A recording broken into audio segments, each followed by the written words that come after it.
This is East Asia Tonight. Good evening, I'm Grace Shin. Tonight's top stories. Donald Trump declares that a deal with Iran is over after the latest exchanges of strikes, saying he does not want to engage further with Tehran. And the U.S. president's comments sparking fresh fears over Middle East oil supplies, sending oil futures up more than 6%. And Mr. Trump also cutting off trade ties with Spain, calling Madrid a terrible NATO partner as he meets the alliance's leaders in Ankara. And China steps up disaster response efforts in the wake of deadly storms that killed dozens and left a trail of destruction.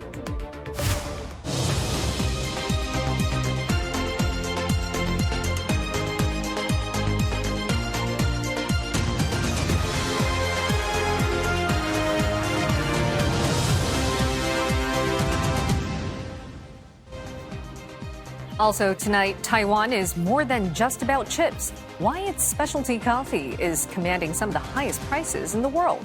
Plus, how China's history-rich Hangzhou city is positioning itself at the forefront of tomorrow's technology.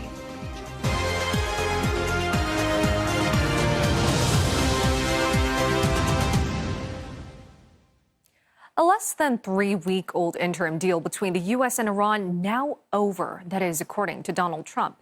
The announcement comes after both sides traded fresh strikes, each blaming the other for reigniting hostilities. As far as I'm concerned, it's over. The U.S. president adding he thinks it's a waste of time dealing with Iran, making prospects of future negotiations uncertain. Tehran, in turn, accused Washington of treaty breaking and being responsible for the latest escalation. My whole life is that's how I became.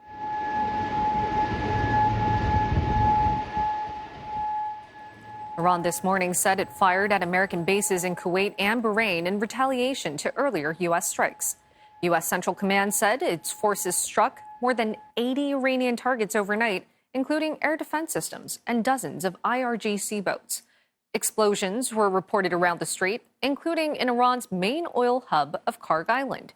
Iranian state media said a member of the Revolutionary Guards was killed in one of those attacks. And the U.S. said its strikes were in response to unknown projectiles that struck 3 ships in the Strait of Hormuz this week. Washington had also reinstated sanctions on Iranian oil in response. Tehran has not claimed responsibility for those attacks. And we have Fiona Nicole Mee for CNA joining us live from Dubai with the latest. Fiona, the U.S. president says the interim deal is over, but what exactly does that mean?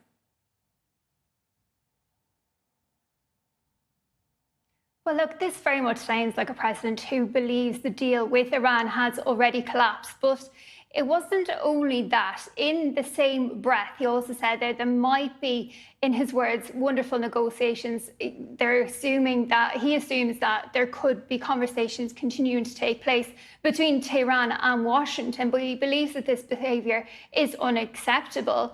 And that really puts this memorandum of understanding in jeopardy. It's been in place less than a month, and on the ground, the actions are already raising a lot of questions here. US launching those strikes, as you mentioned, overnight on Iran. And then we also saw the retaliatory strikes in the last couple of hours on Kuwait and Bahrain, both countries coming under renewed attacks in just a matter of weeks. And they have really been the main focus for the IRGC here. But it comes off the back of the attack on those vessels in the Strait of Hormuz. Saudi Arabia and Qatar linked vessels that were attacked. CENTCOM says its forces hit more than 80 targets in southern Iran during the past 12 hours or so. And in retaliation, of course, we've seen those attacks hit out from IRGC aimed at nations here in the Gulf. So it's really concerning here for many that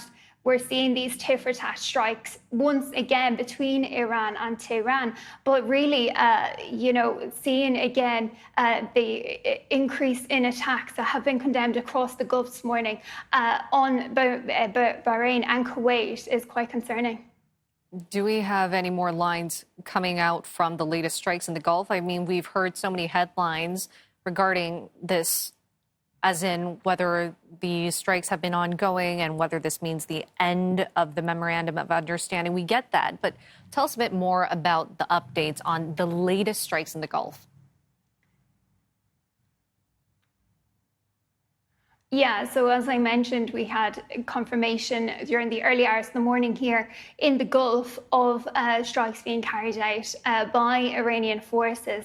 Interceptions confirmed by the Ministry of Defense in Bahrain, and indeed Kuwait's Ministry of Foreign Affairs confirming that they were intercepting 4 rounds of attacks being intercepted there. So that's been quite a concern, and obviously the focus of those attacks are, of course, those military installations in Bahrain and Kuwait, US military installations. And it's really concerning because we've seen many civilian infrastructure being targeted in the last couple of weeks as those attacks from the IRGC. But of course, the US Fifth Fleet is in Bahrain, and the Al Salam in Kuwait, based in Kuwait, are constantly the target of these retaliatory tit-for-tat strikes from the IRGC. So a really concerning development here, and it really feels like, given President Trump's comments there at NATO in Ankara in Turkey, that things may get worse here. All right, thanks so much for those updates. That was Fiona Nicolmi for CNA from Dubai. And the NATO chief has backed Mr. Trump's latest strikes on Iran as absolutely necessary. Iran is basically violating the ceasefire. We see what happened yesterday with ships being attacked. I think it is totally crucial that the US forcefully reacts. But ahead of a NATO leader summit in Ankara, a U.S. leader has voiced more grievances at the alliance. Mr. Trump says he's not happy with the group after NATO members opposed his earlier efforts to take over Greenland. He also singled out Spain for refusing to meet a U.S.-set military spending target. Spain is a wasted cause. We don't want to do any trade business with Spain anymore, by the way. I'd like you to cut it off. Spain is a terrible partner in NATO. They don't participate. They don't pay. I don't want anything to do with Spain. Cut off all trade with Spain, please. And we have William Denslow for CNA joining us live from Ankara. William, as we just heard, Donald Trump made comments on Iran, even singling out Spain, calling it a terrible partner. Now, how would this affect today's meetings in Ankara?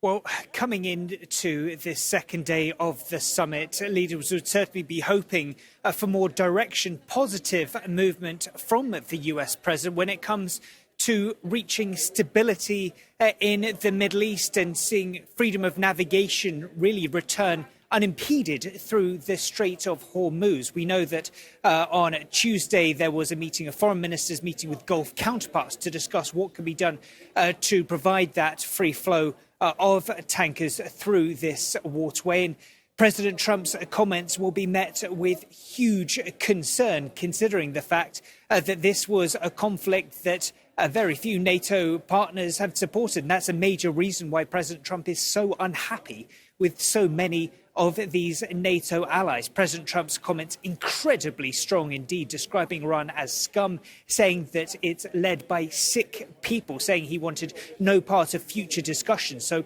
for these other NATO allies hoping to come here to hear from the Trump administration how they can contribute to reaching stability in this region, this will certainly be of huge concern.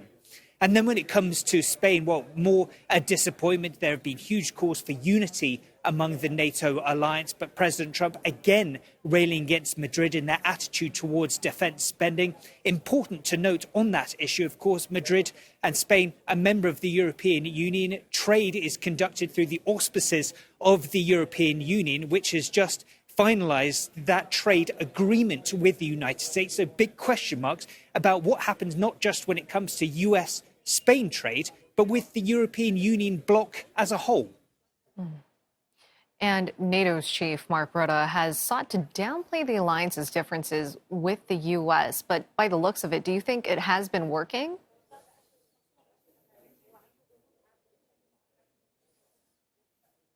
Well, Grace, we've heard from Mark Rutte describing NATO like a successful football team. He says that it's not just based on one brilliant player. So you could look into that and believe that he is talking about the United States as the Lionel Messi, the Cristiano Ronaldo of the NATO alliance. It requires a whole team. Now, we've been hearing messages from the other members of the alliance that they are committed to defence spending. We've seen here in Ankara billions of dollars pledged, not just when it comes to pledges for spending, but tangible action. We've seen the European partners commit $50 billion to a long-range missile programme over the coming years. These really tangible things. Mark Rutte saying that the NATO alliance can't defend itself with liras, with dollars, with euros. What it needs is hard military capabilities.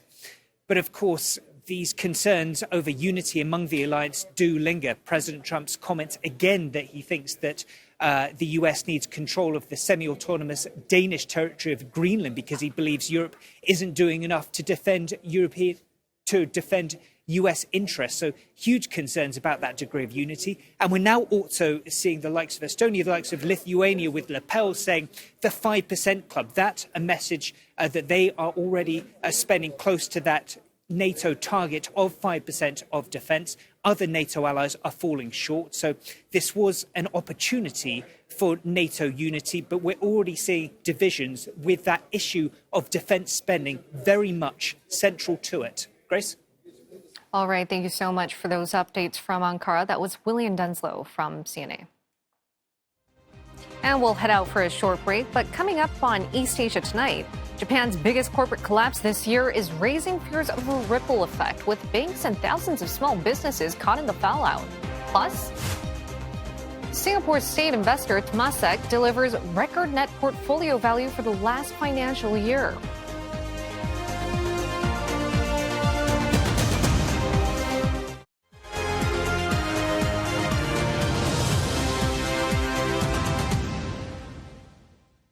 Welcome back to East Asia Tonight. It's now time for your business news with Roland Lim. Roland, oil prices have jumped again after U.S. and Iran renewed clashes over the Strait of Hormuz. So is it safe to say that the market declared the oil shock over too soon? Absolutely, yes. The war premium back on just when only days ago the markets were discussing oversupply situation and a price of crude at pre-war levels. Let's take a look at where Brent crude is now currently trading in late Asian trade. Brent crude currently up 6%, $78.60 a barrel. U.S. market, the West Texas Intermediate up more than 6%, $74.93. Now, prices had tumbled back to pre-war levels after the U.S. and Iran signed their truce agreement last month. The U.S. says it struck Iranian air defense systems, coastal surveillance sites, and drone launch facilities, while Iran's Revolutionary Guard said they targeted U.S. military positions in Bahrain and Kuwait. Washington says U.S. strikes were in response to Iranian attacks on 3 commercial vessels that were transiting the Strait of Hormuz. Washington also revoked a waiver that had allowed Iran to sell oil on the global market. That move, Tehran says, violates the framework agreement aimed at ending the war. The move has also left tens of thousands of millions of barrels, of Iranian oil already on tankers in limbo. Let's take a look at the region's main equity benchmarks. Japan's Nikkei 225 closing at a near 4-week low. It's down 2.1%, 66,819 points. South Korea's Kospi also ending more than 5% in the red. Now, it had dropped more than 20% from a record close in late June, signaling that the market is in bear territory. Investor sentiment taking a hit from the tech sell-off.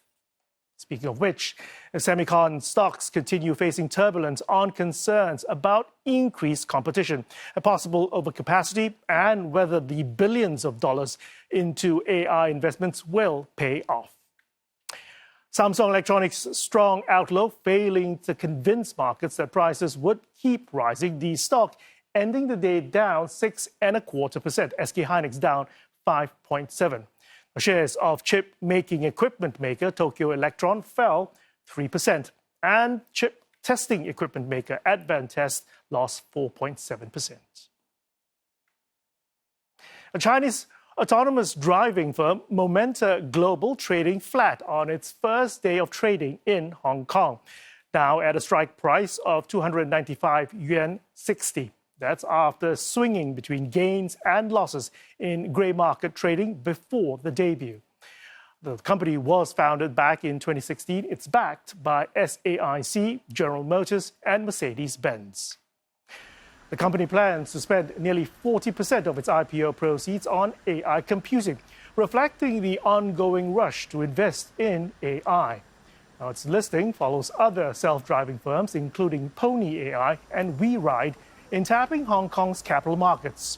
The listing also seen as a litmus test for market appetite on loss-making firms.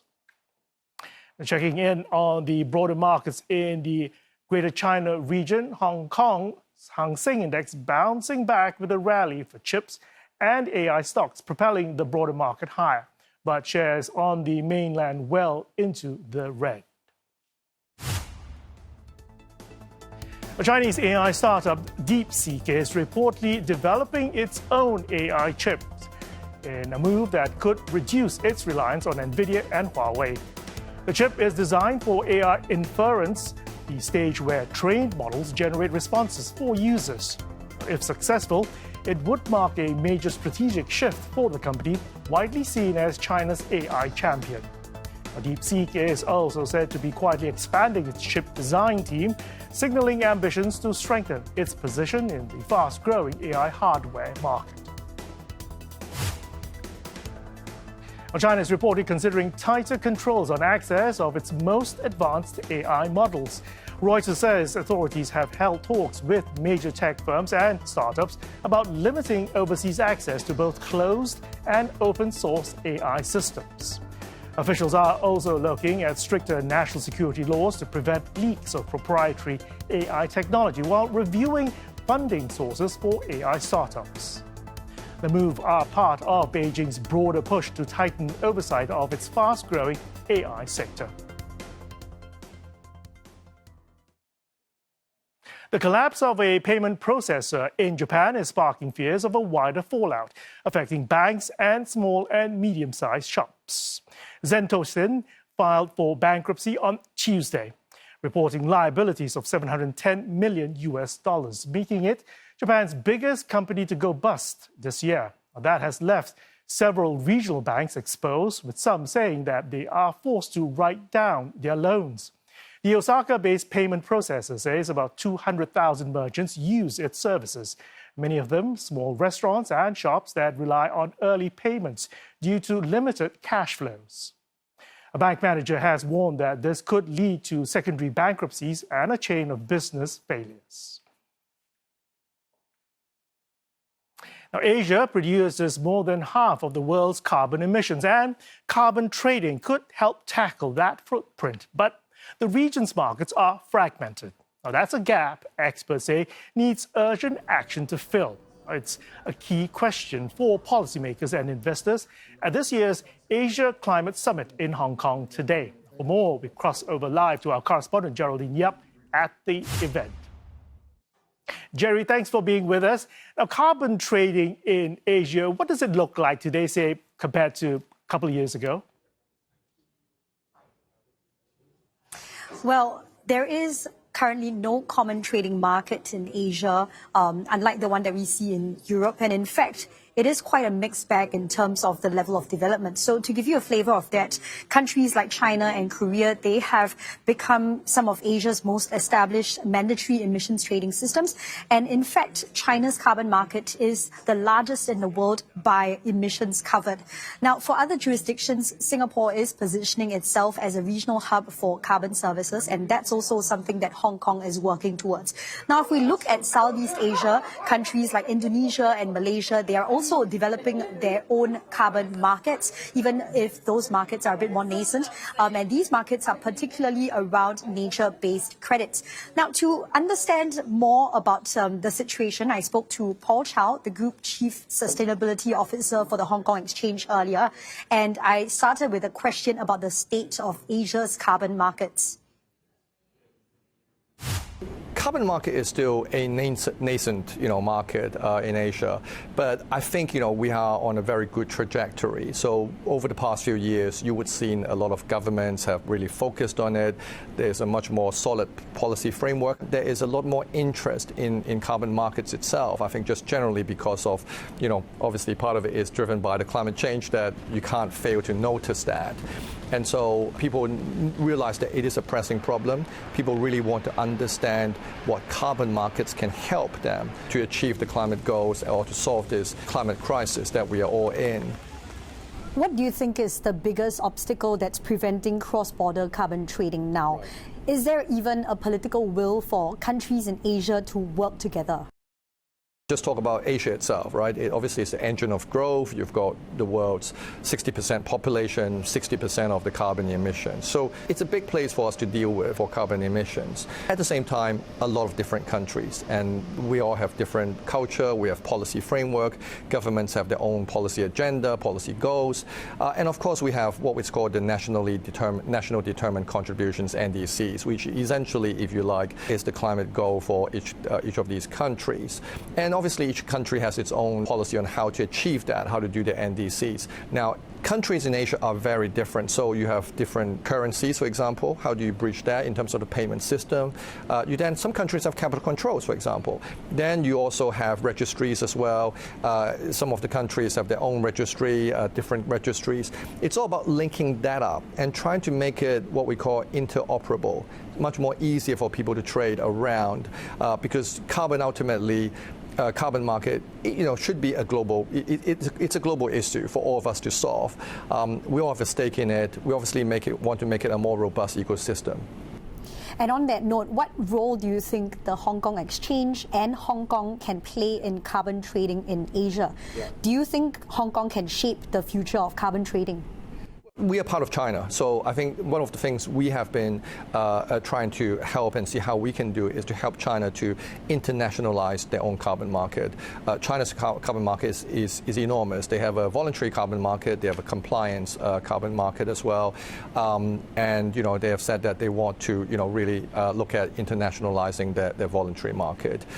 China has got a lot of things to contribute. They have the amazing renewable energy system. They've got all these companies, and this is on the equity side where we see it, by the way, a lot of the green companies coming to us, the green technology companies, the EVs, for example, EV supply chain, renewable energy companies, as I say.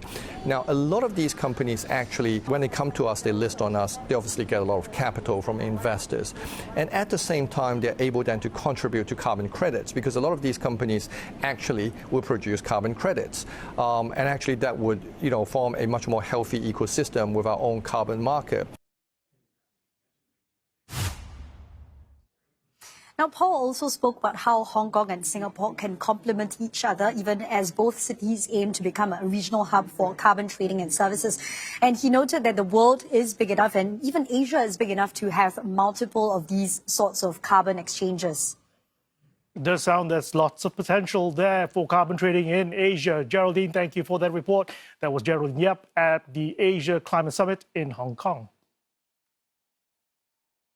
Now, Singapore state investor Temasek's net portfolio value jumped 49 billion Singapore dollars to a record 518 billion Sing for the financial year ending March 31st. And that's mainly due to strong performance of its listed Singapore-based companies and gains from key divestments. Now, this brought one-year shareholder return to 10.5%. Temasek says performance was tempered by events in the Middle East along with foreign currency exposure. Now, still, long-term gains are stable with 10-year returns at 7.1% and 6.8% for 20 years. Despite heightened geopolitical tensions, it's been an active year for Temasek. The group invested 51 billion Singapore dollars and divested 31 billion. Key investments include leading AI firms, OpenAI and Anthropic, as well as Chinese beverage chain Luckin Coffee. Singapore remains the single largest market in its portfolio at 27%, followed by the Americas and China. Temasek says strong fundamentals continue to underpin these markets, alongside with opportunities across key AI players and innovation in biotech and robotics. Looking ahead, Temasek has identified 3 priorities. The first is increasing investments into AI from 6% of their portfolio currently up to 15% by 2031. Now, this includes deploying more capital across the AI value chain, ranging from data centers, semiconductors to software infrastructure. Other opportunities include infrastructure assets for energy transition and the scaling of private credit. Temasek says these diversifications will allow it to remain resilient against risks.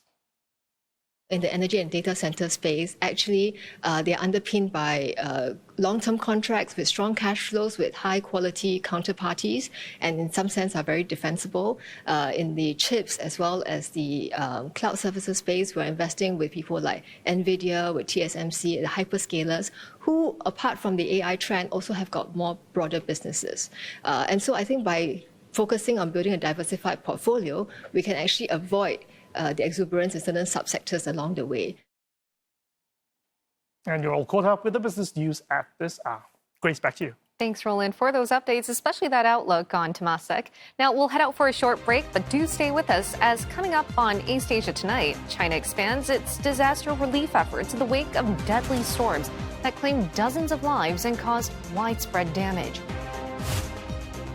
And this Chinese city is emerging as the heart of China's AI-driven future.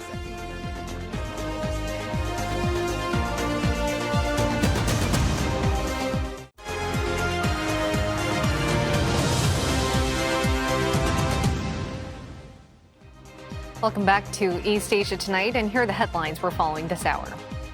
Donald Trump declares the deal with Iran over, saying he does not want to engage further with Tehran after the latest exchanges of strikes. And the U.S. president's comments sparking fresh fears over Middle East oil supplies, sending oil futures up more than 6%. NATO leaders seek to convince the U.S. president to recommit to the alliance after Mr. Trump cut off trade with Spain as he revives disputes over defense spending and Greenland. China is intensifying rescue efforts after a wave of extreme weather events, from severe flooding in the southern region of Guangxi to a trail of destruction caused by tornadoes and violent storms in Hubei. Some 500 officers and soldiers from the People's Liberation Army were deployed overnight to Guangxi Province's flood-hit Guigang City. That is, to monitor and reinforce sections of an 8-kilometer stretch of embankment. 由于持续强降雨，土地长期受水浸泡，极易出现渗水、顽涌、滑坡、地势裂缝等险情。我们现在采取分区域不间断巡堤的方式，全力加强堤坝的巡查排查，确保第一时间发现隐患，快速处置。 Torrential rain in the wake of Typhoon Maysak sent water levels surging, with overflowing rivers and widespread flooding killing 6 people. At least 130,000 others were displaced. President Xi Jinping had called for all-out rescue efforts yesterday. In eastern Hubei, recovery efforts are underway after tornadoes struck on Monday, and thousands of buildings were damaged in Daiye City. 11 people were killed, 1 still missing. Meanwhile, authorities are also keeping a close watch on the approaching super typhoon, Bavi, which is expected to make landfall in China on Saturday. And for more developments, CNA's Deborah Wong joins us live from Shenzhen. Deborah, tell us more about these relief efforts that are being done and what's being done to support those affected. So China is allocating over $7 million to Hubei to assist in recovery efforts, relocation efforts, as well as disaster relief. And this is also after tornadoes caused extensive damage in the area. We've been seeing videos of debris of people looking for families in that area as scenes of destruction, really. And in Guangxi, meanwhile, evacuation efforts are still ongoing. We understand that the military has so far evacuated about 700 residents from their homes, that they have been trapped in floodwaters for the past few days. And many of those are elderly and young children. And we know that in the province, the total number of people who are displaced are about 130,000 people. So the extent of damage and of impact is quite extensive here. We're also seeing social media posts by local residents who still are stuck in their houses, receiving deliveries of supplies, water supplies, food supplies, medical aid as well via drones, because some of them are still trapped in their houses, unable to access rescue workers. And temporary shelters have been set up in the city of Nanning, where the worst hit area of Hangzhou County is, and locals are rallying volunteers on social media to come forward with food supply, with donations as well. And we understand that at least 2 major car makers in China, BYD and NIO, have pledged donations, and all these money is going to be going to recovery efforts and also supporting donations in terms of medical supplies. And you've been covering the story for the past 3 days as China grapples with extreme weather events, but another super typhoon is expected to hit the country. What are authorities prepared for this time around?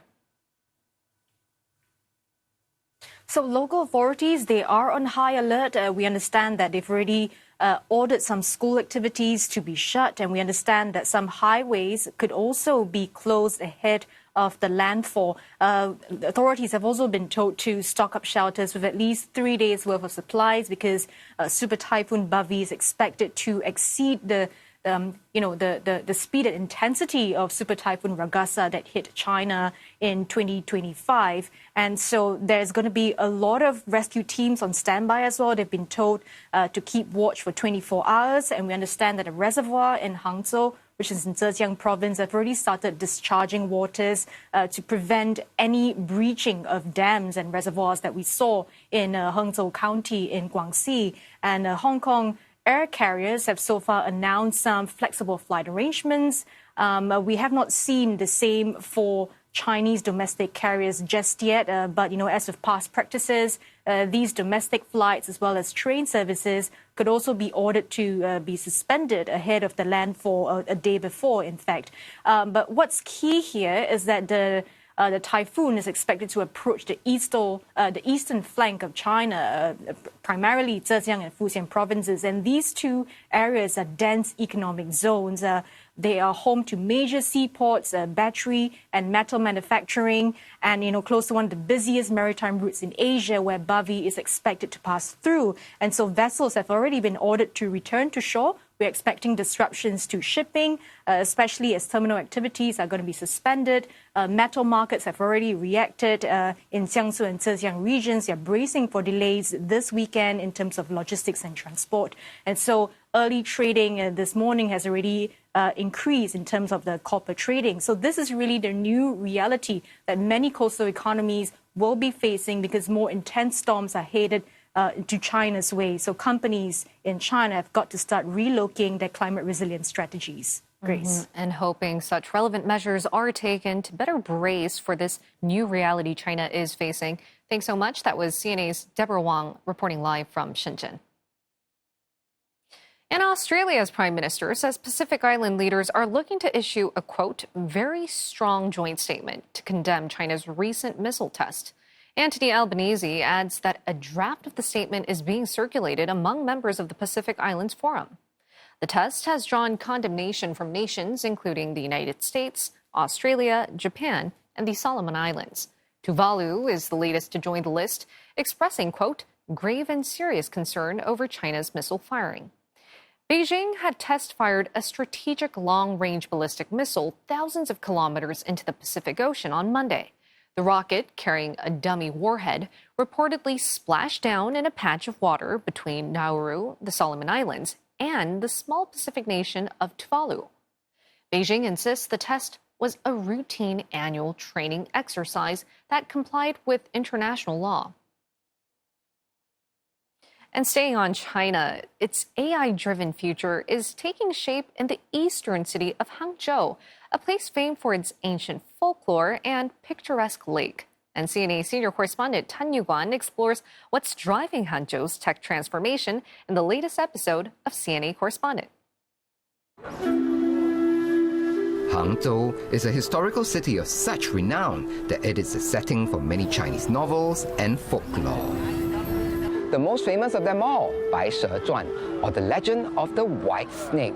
As the story goes, Duanqiao, or the so-called broken bridge behind me here on Hangzhou's West Lake, was the stage where Madam White Snake first fell in love with a young man. A 1,000-year-old tale of forbidden love. A snake monster at its center, a monk standing in the way. Maybe that's Hangzhou's DNA. Ancient, unconventional, rooted in tradition, yet always ready to remake it.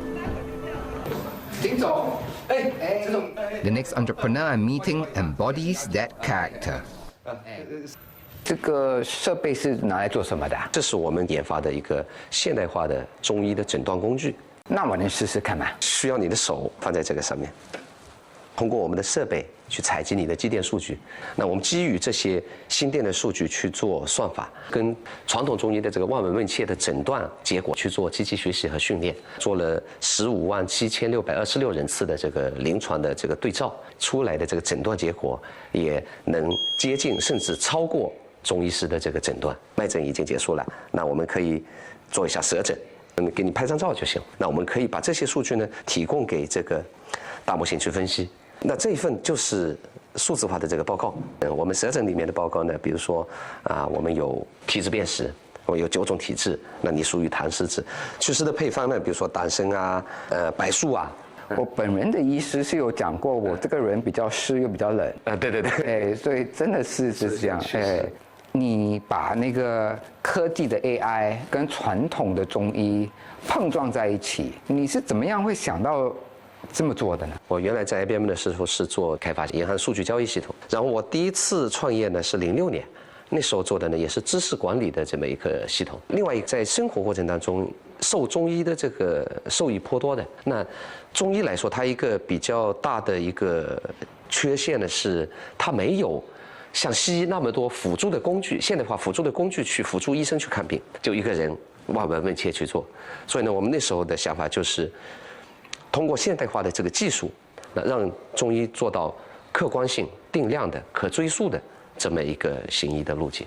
那你怎么会想到来杭州？因为成都我待过，上海我待过，然后呢，深圳、广州这些我也都去过，这是中国比较好的几个创业的地方。然后我考察下来，杭州的这个营商环境啊，包括浙江，都是国内最好的。比如说我们有一些补贴啊、退税啊，政府人员他会主动联系我们。说你有一批补贴到了，你赶紧，那我们就在线点一下，秒到账，钱就到了。这个也是我们觉得杭州和浙江的这个政府的对企业的服务意识非常强。We'll head out for a short break, but coming up on East Asia Tonight, Taiwan may be known for making chips, but a homegrown success is brewing high up in its mountains.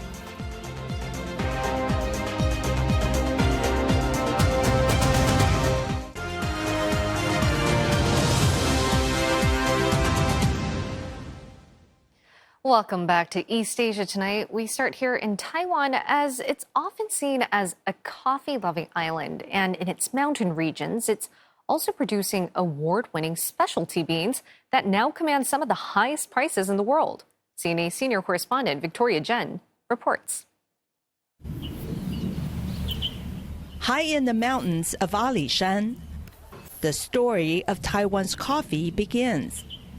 At more than 1,200 meters above sea level, farmers produce small batches of specialty beans that are now gaining global attention.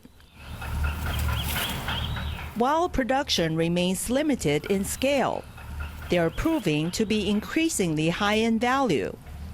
At last year's Coffee Olympics, the island recorded the highest average auction price for its beans.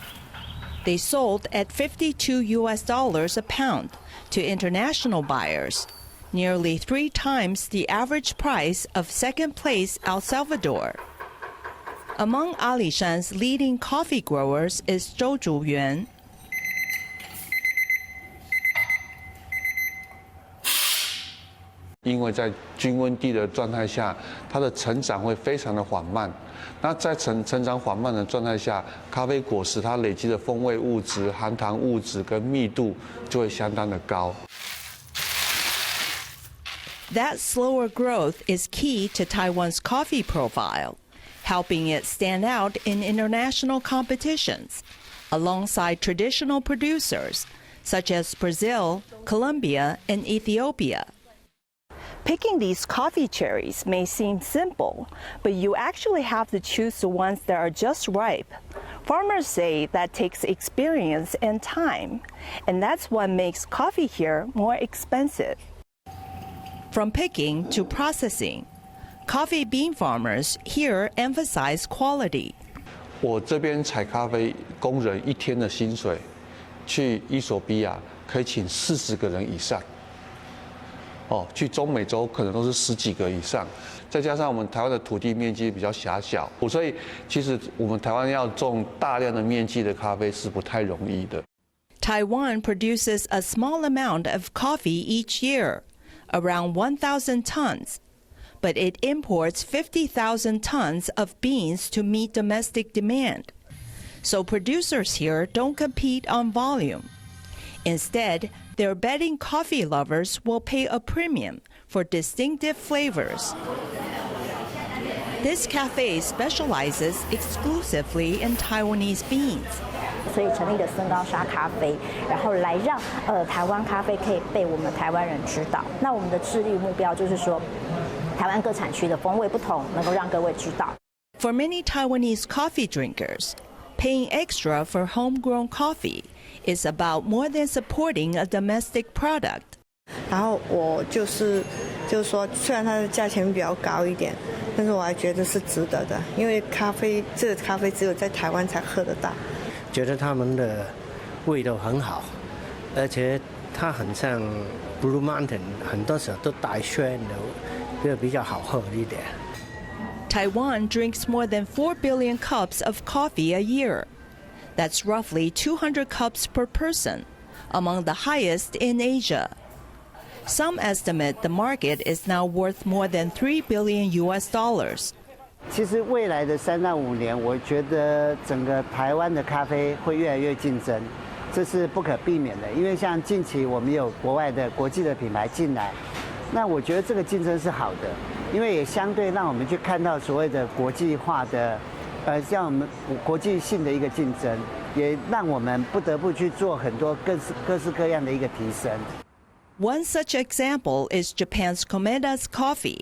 It entered the Taiwan market in 2018 and now has 36 stores on the island. Local farmers and roasters are looking at other opportunities too, promoting their beans in Japan, Singapore, Hong Kong, and South Korea, where demand for specialty coffee is growing. 是我们未来这几年开始，我们会持续快速的扩展店，就原本的一个店型的部分。第二个是我们会加速我们整个新产品的研发，像我们最近我们就开发了一个咖啡粒，就是速溶的一个咖啡块。That pressure is pushing the industry to focus not just on coffee, but also branding, supply chains, and customer experience, as Taiwan's coffee sector seeks to carve out its own niche and brew a stronger identity. Victoria Jen, CNA, Jiayi County, Taiwan.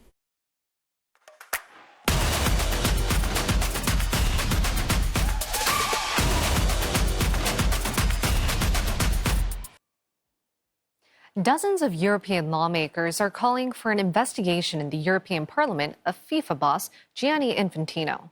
This is over his involvement in the decision to permit Folarin Balogun to play in the USA's round of 16 defeat against Belgium. That is, despite the striker being shown a red card in the U.S. victory over Bosnia-Herzegovina in their previous match, which normally would make him ineligible to play in the game against Belgium. The lawmakers are asking the national football associations of the EU countries to spur FIFA's ethics committee. that is to investigate Mr. Infantino, and whether pressure from the Trump administration was a factor in the suspension of Balogun's ban. And Adam Basil, Associate Professor of Sport Leadership and Management at Miami University, told us earlier about what he believes to be FIFA's main faults in the Balogun incident and the blowback it's trying to contain. One of the real faults with what happened was that FIFA was on the back foot. And when it comes to the Trump administration, if you give them an inch, they will take a mile. And so part of the issue was around the messaging and the communication from FIFA's point of view. Of course, the decision to suspend the red card to Florian Balogun was leaked, likely through the Trump administration or other sports media channels. And FIFA simply was on the back foot in terms of a PR standpoint. And even in their official press release, they explained that they had an Article 27, to use to suspend the red card for Balogun, but never explained why they invoked that. So even now, we're still searching for answers. And even those journalists who've been on the trail for the past 72 hours haven't quite got the explanation that we've sought to explain the suspended sentence. We're already seeing the floodgates open. We've seen other red cards and yellow cards, certainly under protest from some of the football federations around the world. You've seen England protesting the red card for Jarell Quansah. So on the front end, it's opened the floodgates. It should be acknowledged that this isn't the first time that FIFA has suspended sentences. Indeed, it isn't even the first time they've suspended a sentence in this World Cup. Many of your viewers would be familiar with Cristiano Ronaldo, who is facing a multi-match ban, and FIFA decided to waive that suspension or suspend it for after the World Cup. So there's both a historical precedent and now a sort of slippery slope where they've opened the floodgates for future associations to protest the calls on the field that they ultimately don't like or support. And that wraps up Wednesday's edition of East Asia Tonight. For our Singapore audience, do stay on for highlights from the FIFA World Cup matches. And thanks for joining.